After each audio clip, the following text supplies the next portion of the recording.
అందరికీ నమస్కారం. Jack cinema ఇప్పుడే చూడడం జరిగింది. సినిమా ఎలా ఉందో చెప్పబోయే ముందు మన ఛానల్ని చాలా మంది చూస్తున్నారు, సబ్స్క్రైబ్ చేయట్లేదు. ప్లీజ్ లైక్, షేర్, సబ్స్క్రైబ్ చేసి కింద గంట ఐకాన్ ఉంటుంది, క్లిక్ చేయండి. హీరో చిన్నప్పటి నుండి ఎటువంటి లక్ష్యం లేకుండా అల్లరి చిల్లరగా తిరిగే క్యారెక్టర్. అంటే ఏ దాంట్లో కూడా స్థిమితంగా ఉండడు. ఒకదాని నుంచి ఇంకో దానికి కొంచెం కామెడీగా తీసుకునే టైప్, సీరియస్గా తీసుకోడు, అంత కామెడీగా తీసుకుంటూ ఉంటాడు. అటువంటి క్యారెక్టర్ జాక్. వాళ్ళ ఫాదర్ నరేష్ పెద్ద అయిన తర్వాత ఏమవుతాడా అని ఆలోచించే క్యారెక్టర్. హీరో పెద్ద అయిన తర్వాత ఏం చేస్తున్నాడో ఏమో వాళ్ళ ఫాదర్కి తెలియకుండా చేస్తుంటాడు. అది ఏంటో కనుక్కోవాలా అని నరేష్ ఒక డిటెక్టివ్ ఏజెన్సీ దగ్గరికి వెళ్ళి మా అబ్బాయి ఏం చేస్తున్నాడో ఏంటో నాకు తెలియాలి వాళ్ళకి చెప్తాడు. వాళ్ళు డిటెక్టివ్లో హీరో ఏం చేస్తున్నాడా అని ఎంక్వైరీ చేయమని పంపిస్తారు. హీరో ఇంటర్వ్యూలకు వెళ్తూ ఉంటాడు. డిటెక్టివ్ ఏజెన్సీ కూడా ఫాలో అవుతుంటుంది. ఇంటర్వ్యూలో కొంచెం లేకుండా కొంచెం కామెడీ టైప్ లో చేశారు. హీరో ఒక రా ఏజెన్సీకి ఇంటర్వ్యూకి వెళ్తాడు. అక్కడ కూడా వాళ్ళు చెప్పిన దానికి కొంచెం రీజన్స్ కరెక్ట్ గా లేకుండా కొంచెం వంకరగా అట్లా చెప్తూ ఉంటాడు. వాళ్ళు రిజల్ట్ తర్వాత చెప్దామని హీరోని పంపిస్తారు. ఆ ఇంటర్వ్యూలో సుబ్బరాజు కూడా పరిచయం అవుతాడు. సుబ్బరాజు ఒక స్టేషన్ కి సిఐగా ఉంటారు. ఇక హీరో రా ఏజెన్సీలో జాబ్ రాకుండానే టెర్రరిస్టులు ఇండియాలో 4 places లో అటాక్ చేయాలని ప్లాన్ చేస్తుంటారు. హైదరాబాద్ లో కూడా అలానే ప్లాన్ చేస్తూ ఉంటారు. అక్కడ నుంచి వాళ్ళ నుంచి లీడ్ తీసుకొని ఆ టెర్రరిస్ట్ ని ఎలా పట్టుకున్నాడు, వాళ్ళ నుంచి వాళ్ళ సీనియర్ టెర్రరిస్ట్ ని ఎలా పట్టుకున్నాడు అనేది కొంచెం ఇక్కడ ఇంట్రెస్టింగ్ గా తీసా. కాకపోతే కొంచెం సీరియస్ గా లేకుండా కొంచెం కామెడీగా తీసుకెళ్లాడు. హీరో ఒక టెర్రరిస్ట్ పట్టుకున్న తర్వాత వాళ్ళ పై అతన్ని పట్టుకునే దానికి ప్లాన్ చేసినప్పుడు ఇదే విధంగా రా ఏజెన్సీలో ఉండే ప్రకాష్ రాజు కూడా అతన్ని పట్టుకోవాలని ప్లాన్ చేసేదానికి వెళ్తారు.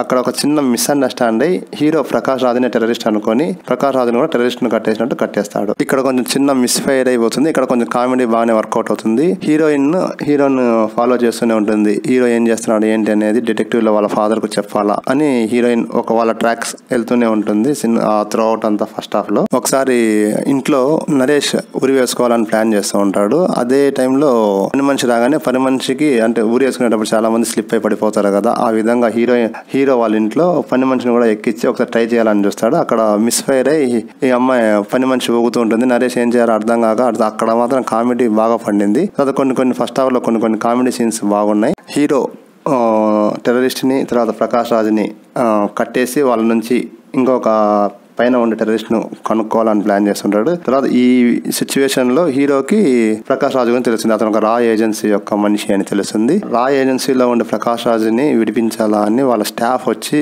ఆ టెర్రరిస్ట్ ఉండే ప్లేస్ ని ప్రకాష్ రాజు కట్టేసి ఉన్న ప్లేస్ కి వచ్చి ప్రకాష్ రాజుని విడిపించాలా అని ట్రై చేస్తారు. ఈ ట్రైలో ప్రకాష్ రాజు జాక్ నే ఒక టెర్రరిస్ట్ అనుకొని అతన్ని అరెస్ట్ చేస్తారు. అక్కడ ఇంటర్వెల్ ఇస్తారు. ఇంటర్వెల్ బ్లాంక్ కూడా కొంచెం ఇంట్రెస్టింగ్ గా బాగానే ఉంటుంది. ఇక్కడ చిన్న ప్లే బాగా వర్కౌట్ అయింది. ఫస్ట్ హాఫ్ అంతా కొంచెం అక్కడక్కడ కామెడీగా ఉన్న ఎంటర్టైన్మెంట్ అయితే బాగానే ఉంది. ఓవరాల్ ఫస్ట్ హాఫ్ అయితే పర్లేదు. ఇంకా సెకండ్ హాఫ్ లో ఓపెన్ చేయగానే పోలీసు ప్రకాష్ రాజు ఇంట్రాగేషన్ చేస్తాడు. ఎందుకు నువ్వు వచ్చాయంటే అసలు నిన్ను రా ఏజెన్సీలో తీసుకోలేదు, యు ఆర్ అన్ఫిట్ అని చెప్తాడు. చెప్పగానే హీరో ఇంటికి వెళ్ళి వాళ్ళ నాన్నకి ఏం చేయాలి అంటే వాళ్ళ నాన్న వచ్చి నిన్ను ఎవరైతే అన్ఫిట్ అన్నారో వాళ్ళ దగ్గరే నువ్వు బాగా శబాష్ అనిపించుకోవాలా. వాళ్ళ ఫాదర్ చెప్పగానే హీరో అన్అఫిషియల్ గానే మళ్ళీ వర్క్ చేయాలా అని విలన్ నేపాల్లో ఉన్నాడని కనుక్కొని అక్కడికి వెళ్తాడు. ఓవరాల్ గా సినిమా అయితే ఫస్ట్ హాఫ్ పర్లేదు, సెకండ్ హాఫ్ కొంచెం వీక్ ఉంది. రా ఏజెన్సీని కొంచెం కామెడీగా తీసుకెళ్లాడు, అది కొంచెం నాన్ సింక్ లో ఉంది. ఈ టెర్రరిస్టులు బాంబ్ బ్లాస్ట్లు హీరో మెయిన్ రా ఏజెన్సీలో జాయిన్ అవ్వడానికి కారణం హీరో వాళ్ళ మదర్ చిన్నప్పుడు బైక్ లో వెళ్తూ ఉంటే హైదరాబాద్ లో బాంబ్ బ్లాస్ట్ జరుగుతుంది. ఆ బ్లాస్ట్ లో హీరో వాళ్ళ మదర్ చనిపోతుంది. దానికోసం హీరో రా ఏజెన్సీలో జాయిన్ అయ్యి ఇటువంటి బ్లాస్ట్లు జరగాల అనేటటువంటి చేశాడు. కొంచెం బాద్షాలో కూడా ఇదే టైప్లో ఉంటుంది. హీరో వాళ్ళ ఫ్రెండ్ చనిపోతే ఆ బ్లాస్ట్లు జరగకుండా మెయిన్ అతన్ని చంపాలా అనే టైప్ ఆఫ్ కథ. ఈ కథ అయితే రెగ్యులర్గా వచ్చింది. సినిమా అయితే ఫస్ట్ హాఫ్ కొంచెం ఎంటర్టైన్మెంట్గా సాగిన, సెకండ్ హాఫ్ అయితే కొంచెం ఇంట్రెస్టింగ్గా లేదు, అటు ఇటుగానే ఉంది. ఓవరాల్గా సినిమా అయితే ఓకే అని. కలెక్షన్స్ అయితే కొంచెం డల్గానే ఉన్నాయి. ఫ్యూచర్ రేపు మొన్నాళ్ళు పెరుగుతుంది అనేది కూడా చెప్పలేము, స్టడీగానే ఉంటుంది. పెద్ద బ్లాక్ బస్టర్ అని చెప్పలేము, అట్లా అన్ని పెద్ద డిజాస్టర్ కూడా చెప్పలేము. సినిమా అయితే ఓకే. హీరోయిన్ మధ్య కెమిస్ట్రీ కొంచెం బాగానే ఉంది. ఇద్దరి పేరు కూడా బాగుంది. సాంగ్స్ అయితే అంత అట్రాక్షన్గా ఏం లేవు.